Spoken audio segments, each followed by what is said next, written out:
Good morning. In the last session, we started module 5. In that chapter 10, RTOS based embedded system design. Okay, so we have seen 4 subheadings. The first one was OS basics. You all know this about how the OS works, what are the subcomponents of OS, what do you mean by user application, hardware and kernel section, what are its individual tasks. Okay, so what the kernel will do, what is the total operating system in a broader picture we have seen. Okay, so also we have seen 2 types of kernels, monolithic and the microkernel. Okay, so some of the differences between a kernel, monolithic and microkernel. So then we have seen about a theoretical concept, types of operating system. One is general purpose and another one is real-time operating system. Okay, so also we have seen the real-time OS, that's a real-time operating system. What is its kernel and what are its functions? It will do process management, process synchronization, process scheduling, everything. Okay, so all these activities we have seen in each steps. Okay, so coming for the next, each process we have seen this diagram of a process states and transition from created till the completion. What are its different mode of transitions and also the different type of states a process can attain. Okay, we have seen threads. Okay, so what do you mean by thread? It's the basic or the smallest part of a program in the execution. Advantage of having threads and disadvantages also we have seen. Okay, so POSIX thread program is one which will tell us how to create a process, child process. Okay, and these are the difference between process and threads. Also we have seen about multiprocessing and multitasking in the last session. After 10.4 we don't have 10.5 and 10.6. Directly we have is 10.7. Please you can check the syllabus once. Okay, so the 10.7 is task communication. So here there are 2 things, one is a task and another one is communication. As you can predict about a communication means sending a message from one end to the another end. Now the thing is, generally what we call one mobile to another mobile, okay, or one person to another person, we call it as a communication. Now is it possible to have a communication between 2 tasks of a computer, of a same computer, or maybe a different computer? Yes, it is possible to have a communication between task. I hope you can recall the module 3, some of the communication protocols like I2C or SPI, UART. Okay, like that we have on-board communication ports and off-board communication ports also, like Zigbee, Bluetooth, okay, Wi-Fi, etc. These all. So totally the communication happens not only between 2 computers or 2 mobiles, it happens between 2 tasks which are executing inside the same computer machine or same mobile machine or device. So now is it essential, and in which it is essential if we have a machine which executes one process at a time. That means what? Only one process at any instance of a time. If only one process is executing, so there is no requirement of communication. If machine we have is of executing 2 or more than 2 tasks at any time, definitely we should have communication among them.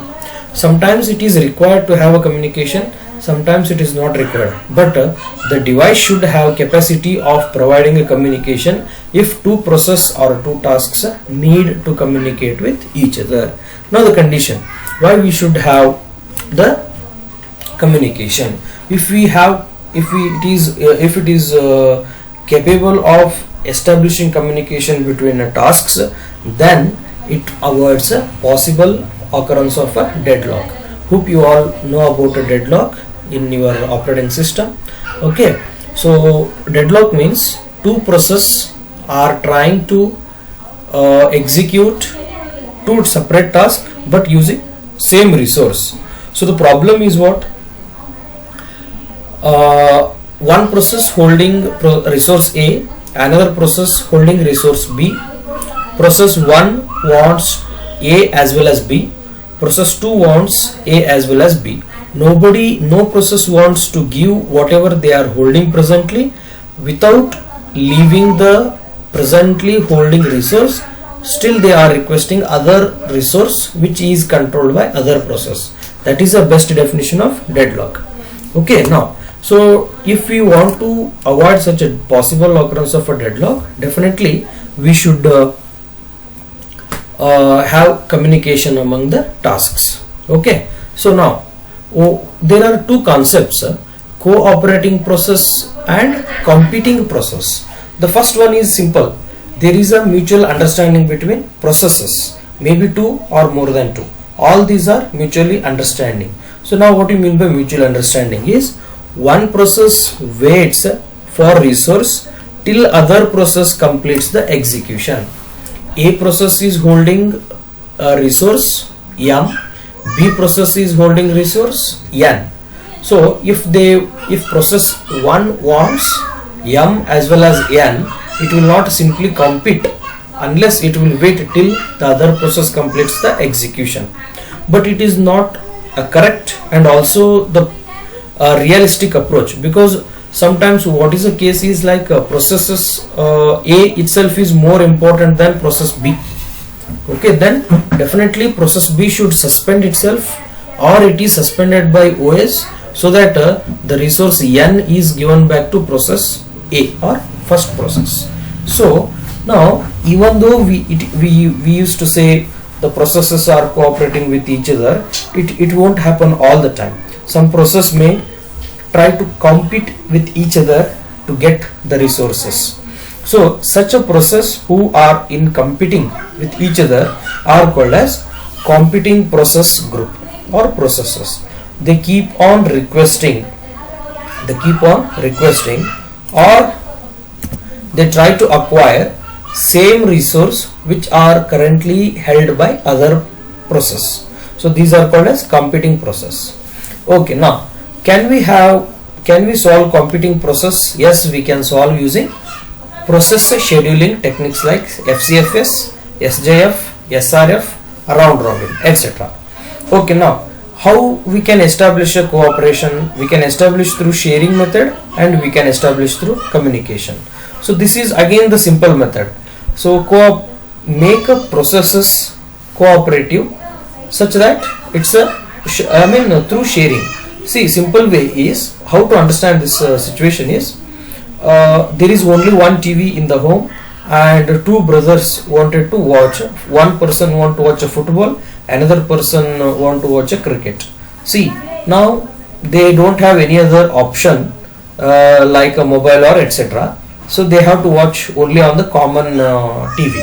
So if they cooperate with each other 5 minutes each game, that's one way.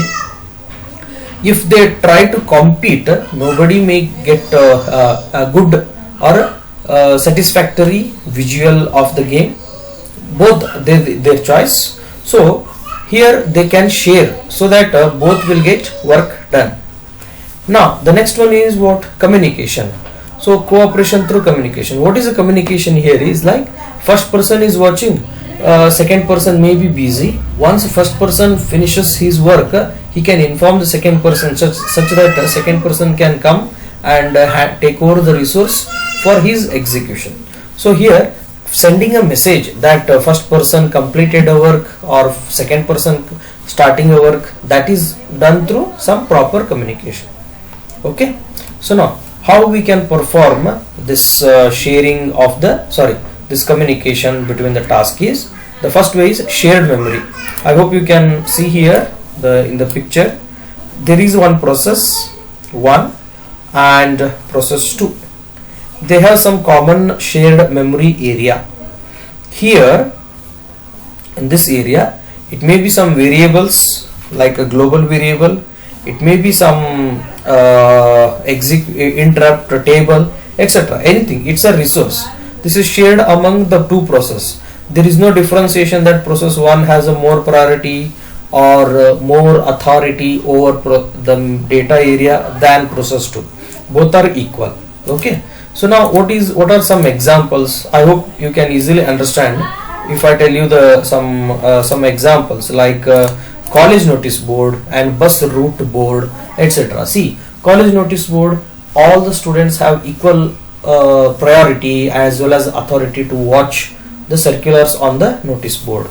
Same way for bus route also. So whoever is either whether he is a passenger of that bus or non-passenger of a bus, he can see the board which is on the outside, which is kept for the outside world.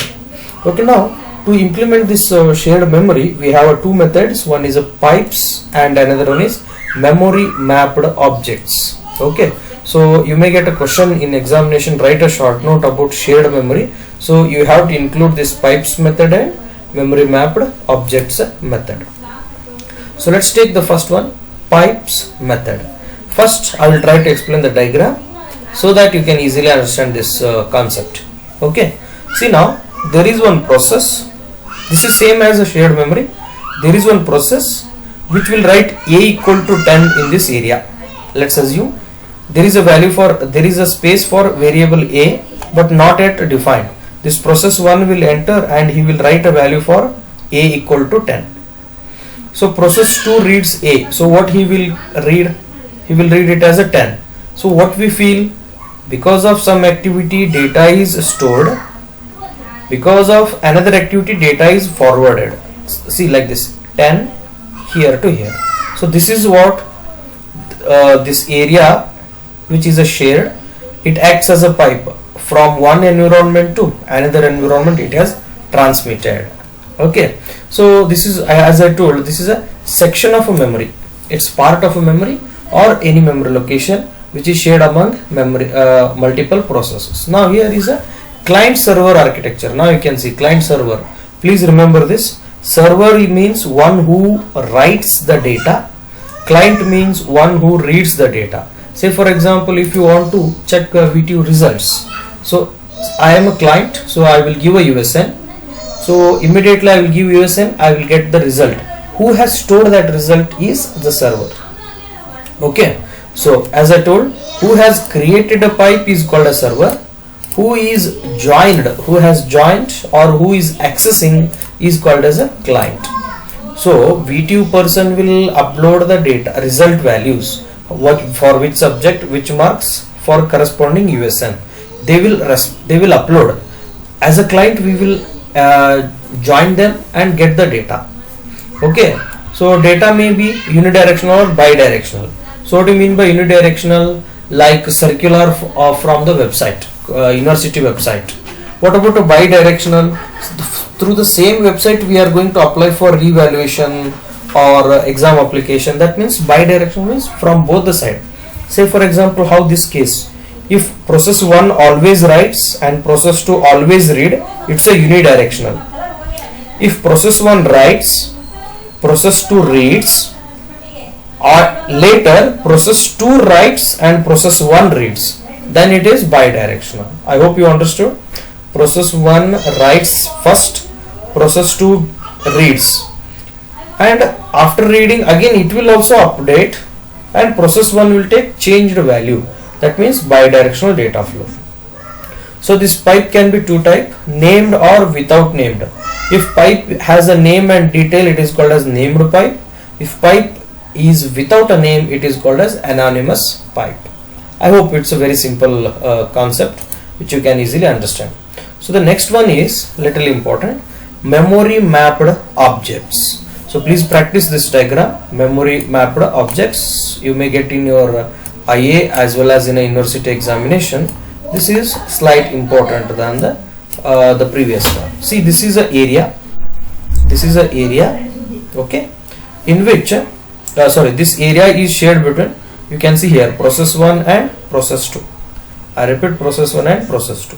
So this area, what it may consist of? Okay, it may consist of some variables like a equal to 10, b equal to 25, c is equal to 3.5. It may consist of some functions like print or get data from the user, print it on the monitor, like that. So why I am telling this is an object. You can see here, this is an object. So object means what? Object means it is a collection of variables and functions. So you might have you have studied in your OOC nowadays object oriented concepts like object overloading, object overriding, okay, operator overloading, etc. These all are not only data, these are already procedures. These are also procedures, means how to do that is there in the object. Okay, so this object, this area is called as one object that is shared here.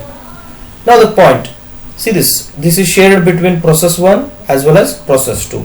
Now the thing, what do you mean by memory mapped here?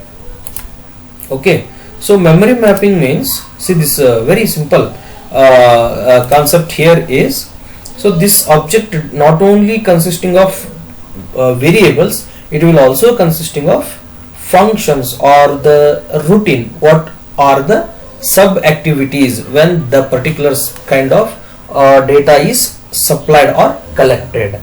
Okay, so now it is best way to use in real-time operating system. It is a best suitable for real-time operating system. Okay, so next is what here, how RTOS will utilize the concept of memory mapped object is, it will shares block of a memory.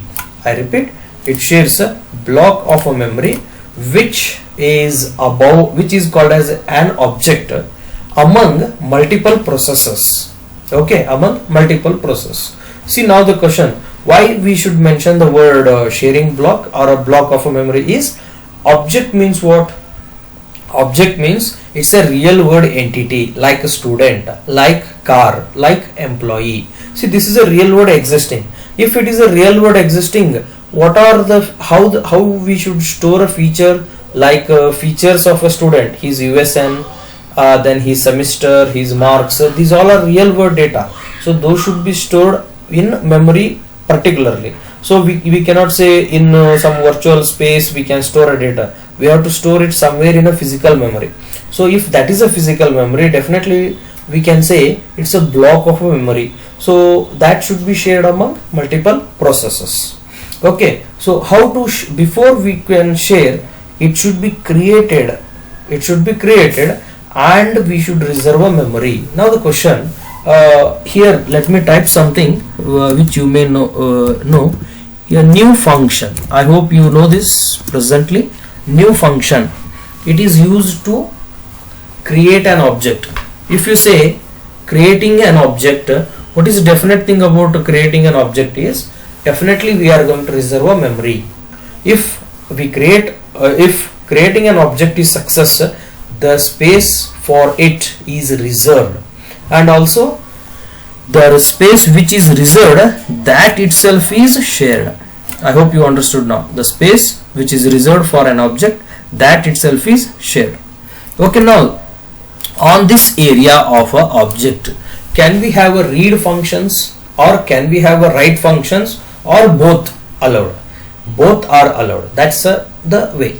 So if you create one object for student, okay, so initially what will be the data? Maybe USN is empty. Maybe USN is empty.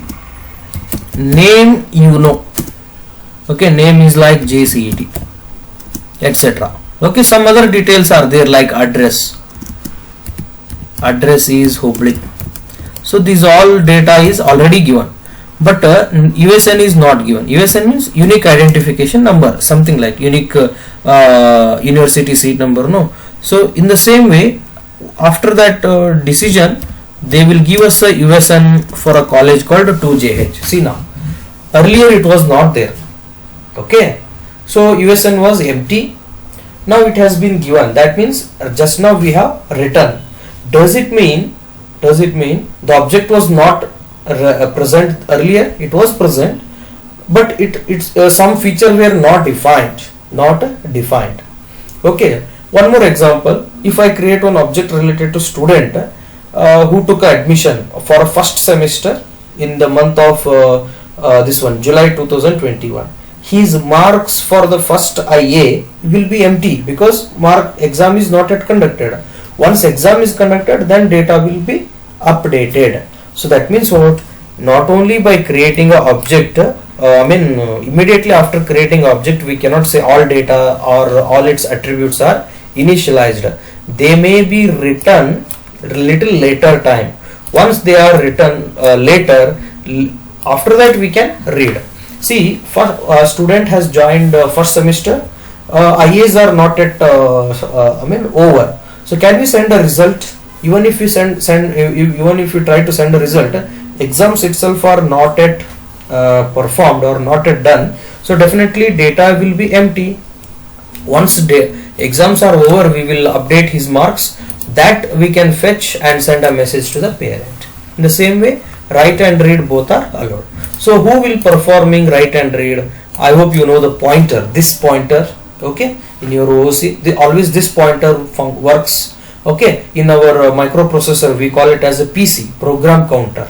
That will decide which instructions to execute. In the same way, either API or a pointer will perform all the operations related to sharing of the sharing of the resource. So coming for the next, message passing.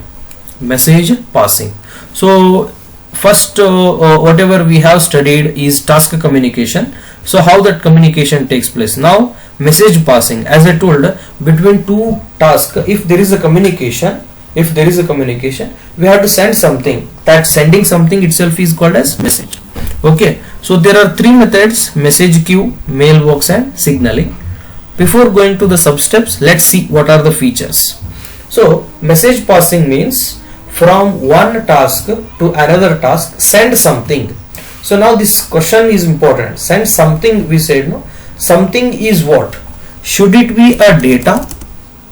The what we are sending, is it a data or is it address of something or no data? So these are the 3 points.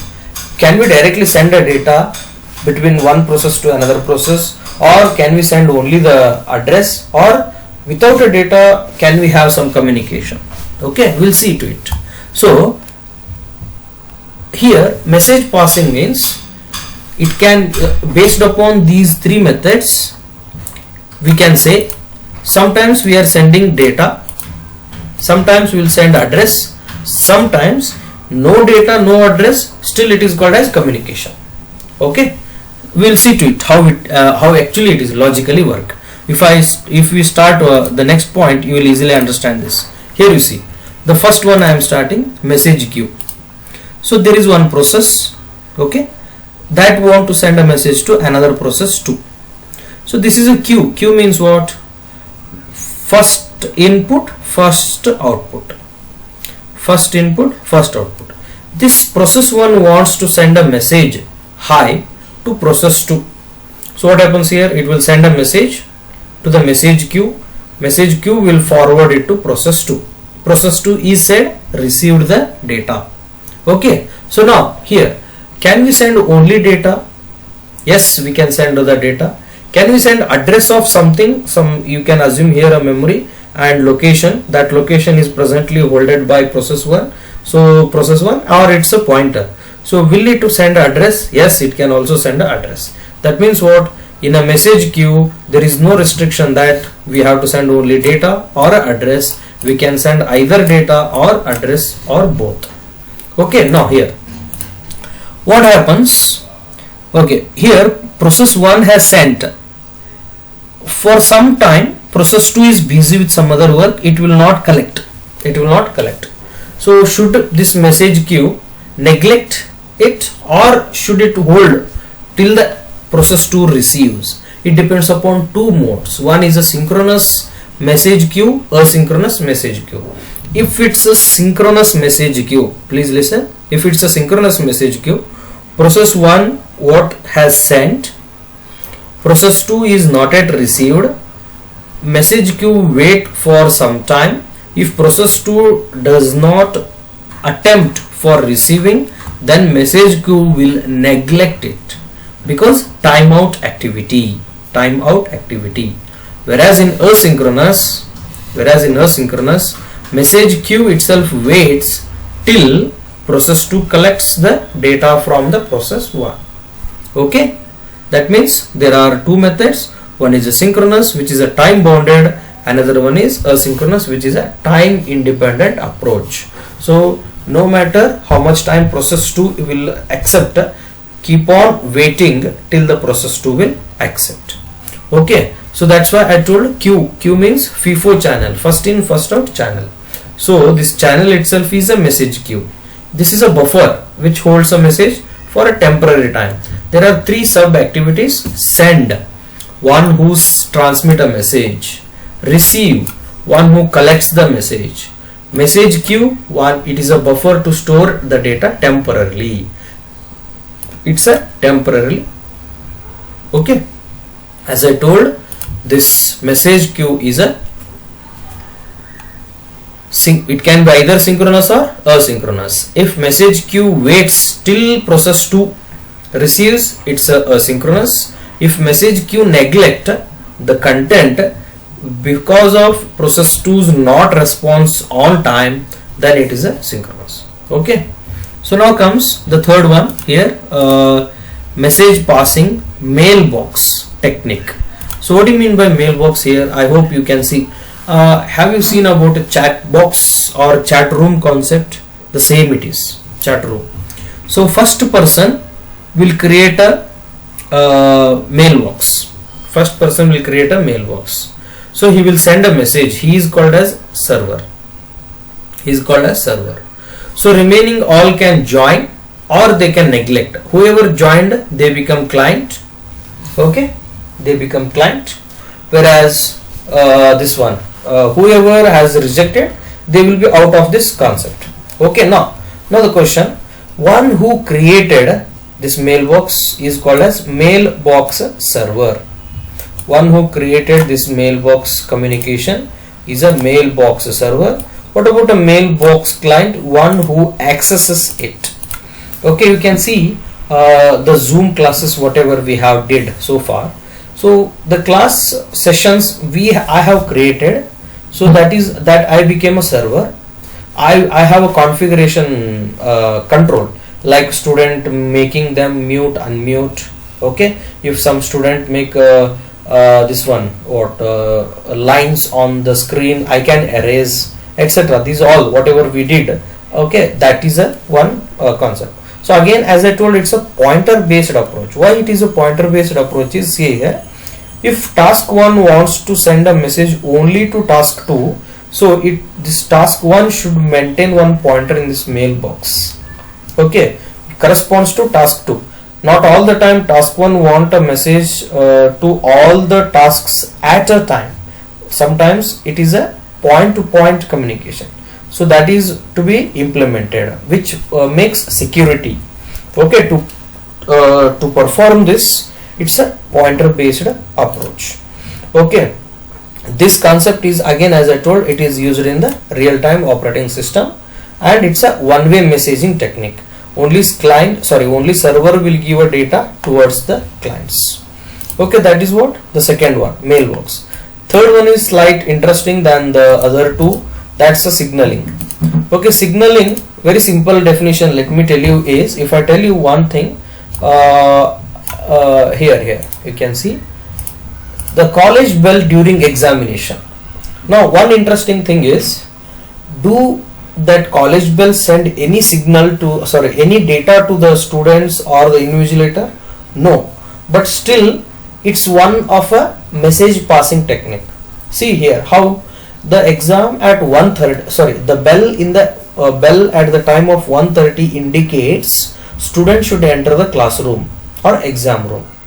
The bell or the sound of a bell at 2 p.m. indicates invigilator should distribute a question paper to the students.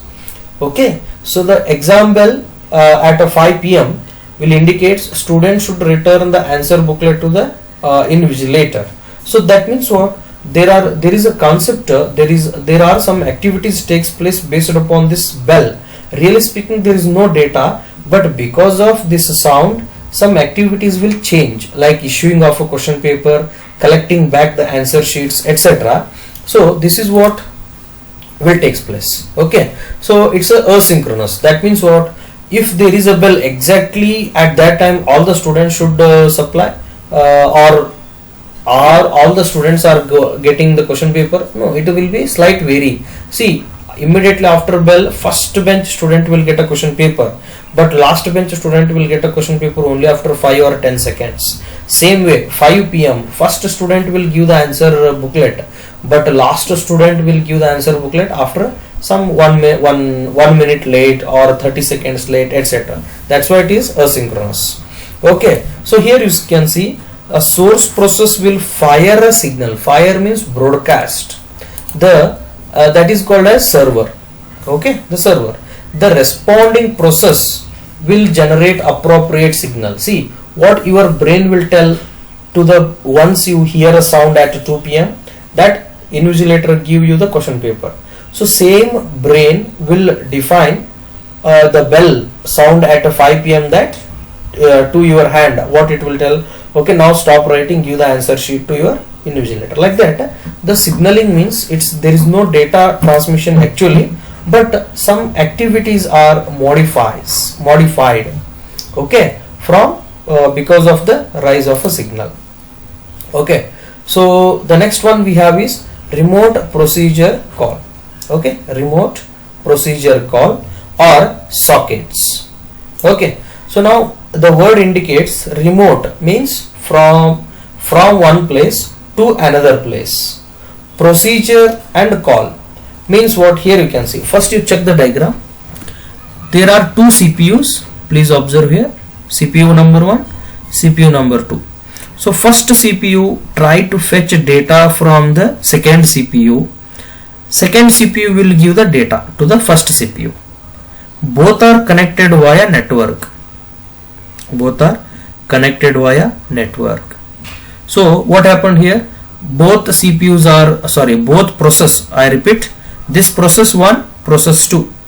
This process 1 is in one CPU. Process 2 is in another CPU. They are communicating. Another situation you can see here. Only one common process is there. Common CPU is there. Both process 1 and process 2 are inside that common CPU only. Okay, common CPU only. Still they exchange a data. That means what? Remote procedure call takes place between two processes. Maybe inside a same CPU or maybe between two different CPUs. But thing is, they communicate over TCP IP, transmission control protocol or internet protocol. Okay, so then one more is UDP, uniform datagram protocol. Okay, so the point we have RPC, remote procedure call. Okay, I think have you seen some concepts related to TeamViewer software? So what do you mean by TeamViewer software? See, using TeamViewer software, I can connect to a person who is in the another city, my friend who is in the another city. If we both connect with each other, okay, if we both connect with each other, then I can control whatever the happening in his computer through where I am sitting. Okay, from sitting here I can do some operations, I can control some activities in his computer who is in the other city or other geography. That means what? The communication between two tasks or two process or two systems taking place which are placed remote positions. Remote means one far from another. But thing is, we should have sufficient and good quality network. So good quality network means whatever I do, the activity that should reflect immediately on my friend computer also. Otherwise it is not a good communication approach. Okay, so the next one is, this is highly secured because it's a point-to-point communication. Okay, we cannot have one process, one communicating with 3 or 4. It's a point-to-point, so we can expect it as a more security, and it's a effective also, because if I want to transmit a data from this to another, from my side to my friend, if I don't have this concept, I have to go to his city and hand over the data, so that is more costlier. traveling is more costlier, either by cost or even by time. So instead of that, we can transmit only through the internet. Okay, so as I told, the another name is remote location access, because both are placed in different position. Okay, where we are using this? We are using this in ATM. So what do you mean by ATM? If I have my bank account in Dharwad city and I visit some other district, Belgaum, on VTU duty, VTU work. Okay, suddenly I want to withdraw money from the ATM which is there in Belgaum. So if I don't have the concept of this remote procedure call, I would have came back to my home branch and withdrawn the money, again going back to Belgaum. So which is not a good nowadays. So I can access the data from Belgaum or some other position, and I can get a service done by. Same concept for seat reservation in bus or train. It doesn't mean every person should visit a railway station and reserve the seat. Now we can access that through sitting in the home only. That means what? The remote procedure call is acceptable, good or suitable for distributed systems. Distributed means what? Server is in one side, usage is from the different geography. Because of that usage, the data gets updated.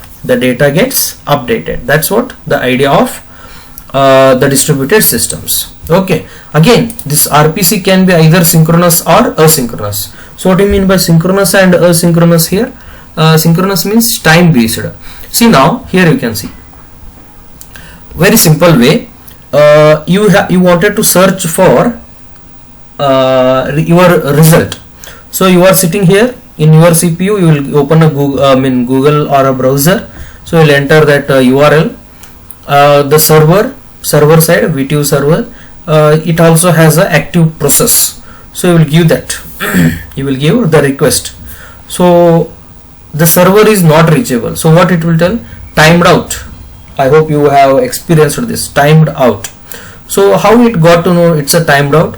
So because it's a synchronous, the access is time based or time bounded.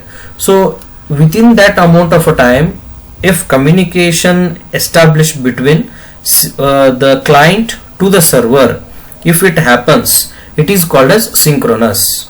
Okay, if it is called as synchronous.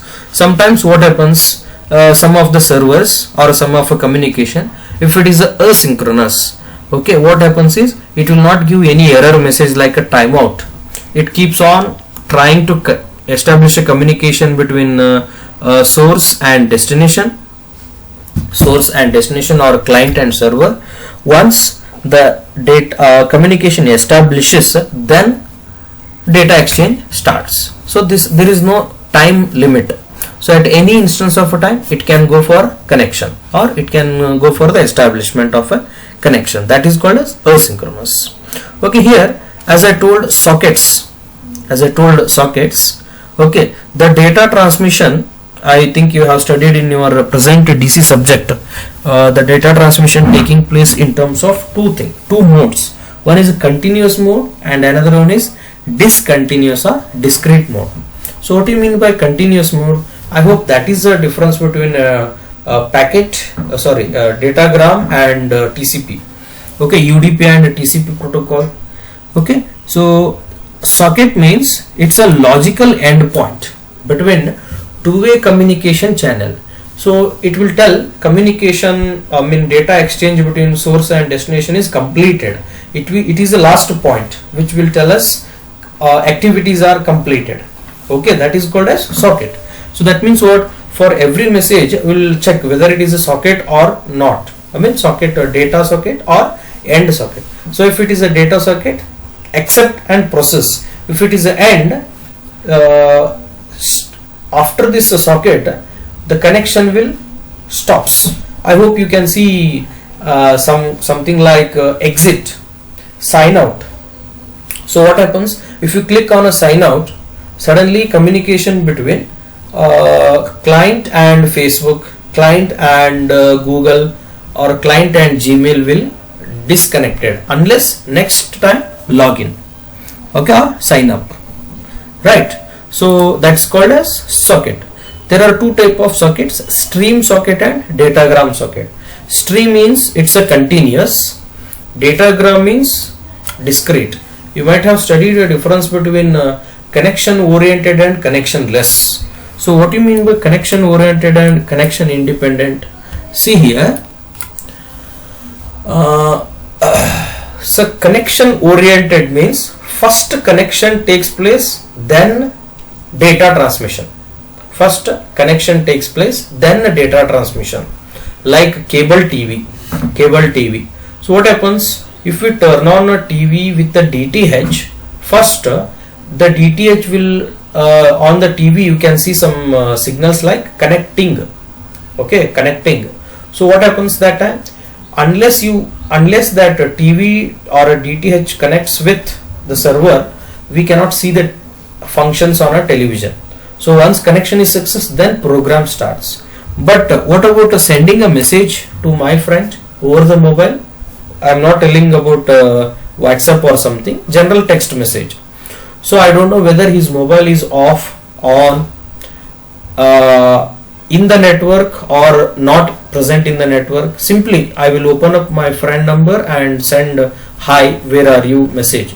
So it will send, it will reach some junction. Okay, after if he is in the network, within the if he is in some network, it will reach him. If he is not in the network, later it will send. But the thing is, what is from my side it is sent. Okay, but when it reaches him, it is connection independent. That means I can send a data even though we both are not connected.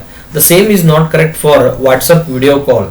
See, when we can have a WhatsApp video call, when both are online, then only we can have video call. So that is what connection oriented, same like a DTH. Connection independent means sending a message or sending a mail, even though he is online or offline, still we can send a data. So reliable. Why it is reliable? Because it is a continuous, and if it is a continuous, we can easily monitor whether data sent is success or any failure of a packets. If a failure of a packet occur, we can resend them. Okay, and also we will send a data only when we are sure that the other person is also ready to receive.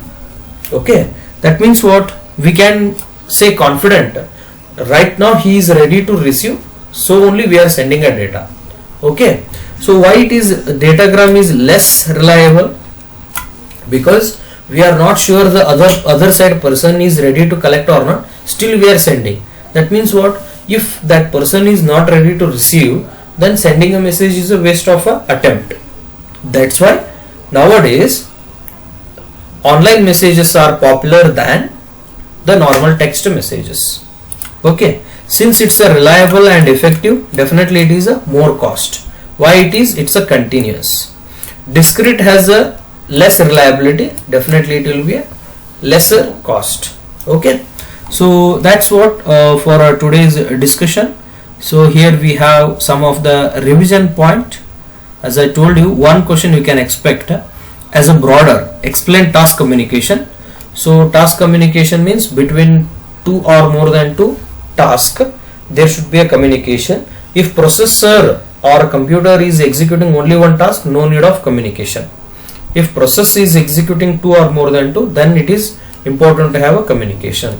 Two types, one is a pipes and memory mapped. So there is one concept, shared memory.